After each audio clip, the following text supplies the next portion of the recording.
Hello and welcome to the JPL Caltech Virtual Summer School on Big Data Analytics. My name is Djorgovski. I'm a professor of astronomy and director of the Center for Data-Driven Discovery at Caltech. And let me introduce the summer school for you. So first, what is it about? It's about applications of advanced computational and statistical tools for data analysis. Whether it's big or not doesn't really matter, but it's becoming increasingly important for scientists or engineers or indeed anybody dealing with vast amounts of data to master such tools. What we can cover in this school is only a tiny subset of all of the skills that a modern data scientist should have. And we started with a subset that some of our lecturers could provide, but in the future we hope to grow it and add additional material. So what this means is that these lectures will really just be a start of learning on any given subject to tell you roughly what is it about, show you how to use it, but to get to full benefit you really need to explore further, and we will provide links and other resources for you to do so. And I should point out that this is not about computer science per se, even though we use tools derived from computer science, and it's certainly not about high-performance computing as such. It's really about analyzing data and extracting knowledge from data. So let me put this in a somewhat broader context of what's happening. I think everybody now knows that everything is being completely transformed by information computation technology, and certainly science is no exception to that. Now that brings interesting new possibilities, but also new challenges. And many of those are universal and common to all the different fields, which is how to actually deal with vast amounts of data, how to store it, how to address it, how to check it, and so on. But more importantly, how to explore it, how to discover knowledge in them. And tools and methods developed for this really form new parts of the scientific methodology, adding to the tools we've been developing over centuries so far. It is also really an excellent synergy between domain sciences like astronomy or physics or biology or geological sciences and information and computation technology. Whereas the domain sciences use tools that come from computer science, say, or statistics, our challenges brought them to improve them further and to develop new and better tools which then may be find other applications. There is a concept of the fourth paradigm introduced by the great computer scientist Jim Gray, which is, if you think how we learn about the world, how we understand it, science started experimentally with the likes of Galileo and so on, but very quickly followed by analytical approach, say by Newton and others, and we still use experimental analytical methods and will forever. But then in the mid-20th century, something new came about, that's computers. And we can call it third or von Neumann paradigm, where we use machines to simulate what physical processes do in nature. Not because we're lazy to write formulae, but because there is no other way in which we can do it. And then over the last 20 years or so, we saw a different kind of computing arise. Computing that's not about number crunching in traditional sense. It's really about accessing and understanding data. It's a different kind of computing, has different demands, optimized in a different way, and that's in fact mostly what scientists do. So some of us still run large numerical simulations, but their output is also a huge data set.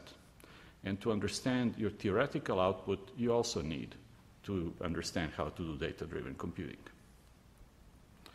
So in my own field, astronomy is a good example of this.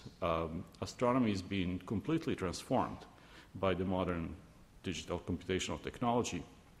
And most of our data come in form of large digital sky surveys, which typically are now tens or hundreds of terabytes each, if not more, petabyte now. And we're already talking about exabytes and beyond. We have at least 10, I would say probably a few tens of petabytes stored in good quality archives, in, say, it's circa mid-2014, and we generate tens of terabytes per day, many tens of terabytes per day. The interesting point is that the data volume doubles every year and a half. Following Moore's law, and for exact same reason, the technology that gives us the data follows Moore's law, and that's a rather stunning statement if you think about it, which means that in the next year and a half, from whenever, we will generate as much data as in all of the past history. Now, it's not about data, it's about discovering stuff. And to put these large numbers in context, human genome itself can be encoded in less than 1 gigabyte. And terabyte is about 2 million books in just pure text. Humans can maybe process information roughly at 1 terabyte per year, more if it's images, less if it's text. But you can see that that implies that we're now getting into a regime where humans simply cannot even follow the data, let alone do something with it in a simple fashion.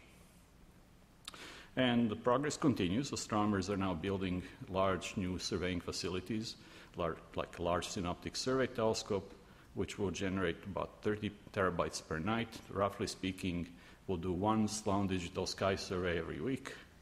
And then radio astronomers are building even more ambitious machine, the square kilometer array, where the raw data generation at the instrument will be about exabyte per second, and that will be reduced to maybe a few petabytes per year. So there's some general trends that all sciences are following worth looking at. First and most obvious is the exponential growth of data volumes, which is why people talk about big data. But much more interesting part is the growth of data complexity. The informational content of the data has also been increasing, and that's where things get really interesting. So we moved from data poverty and starvation to exponential overabundance, and we're also moving from fixed data sets that you obtain once and that's it, to constantly arriving new data streams from different kinds of sensors, whether telescopes or environmental sensors, so it doesn't matter. That means that we have to understand the data in real time, and that poses a whole new set of challenges for data analysis. Also, data are very distributed geographically. Even in the given disciplines, there will be many different data centers, many contributing groups or labs. And intrinsically, it has to be that way. So we have to have ways by which they are connected in a very efficient way in order to put the data together for further scientific analysis. Since there is so much data now, the value of having data is not very big. In the past, data were currency of the realm. Who had access to the data can do science. Now the data are overabundant. Most of it is free. And the real value is having the expertise to extract knowledge from these data, and this is what the school is all about. So a simple way to represent modern scientific process is, say, you gather the data, whether it's from gene sequencing machines or satellites or telescopes, doesn't matter, and then you do what I call data farming. Data have to be organized and indexed and made easily accessible and findable, and ways to which can they be combined. And we know how to do this very well, but it still takes some skills. Then comes the interesting part, discovering regularities in the data themselves. That's what science is really about, finding patterns in nature and trying to understand them. And that could be correlations or clusters or outliers or anomalies and so on. And a lot of interesting tools from statistics and machine learning can be used for that purpose. At the end, of course, comes the real role of scientists, which is understanding of what that means and therefore the new knowledge. This is grossly oversimplified, of course, and there are feedback loops at every step of this diagram. But I think you get the idea. The data science is not about data. It's about what you find in the data.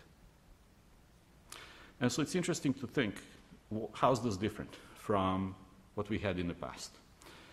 The first and obvious difference is that for the first time in history, we'll never be able to see all of our data, which means we need to have technology that's reliable, that will kind of look over after the data without human intervention and enable us to find pieces we want. But then, perhaps even more interesting is that informational content of the data is so high that there are meaningful constructs in the data that humans cannot easily comprehend unaided. And we're moving ever more towards a collaborative human-computer discovery.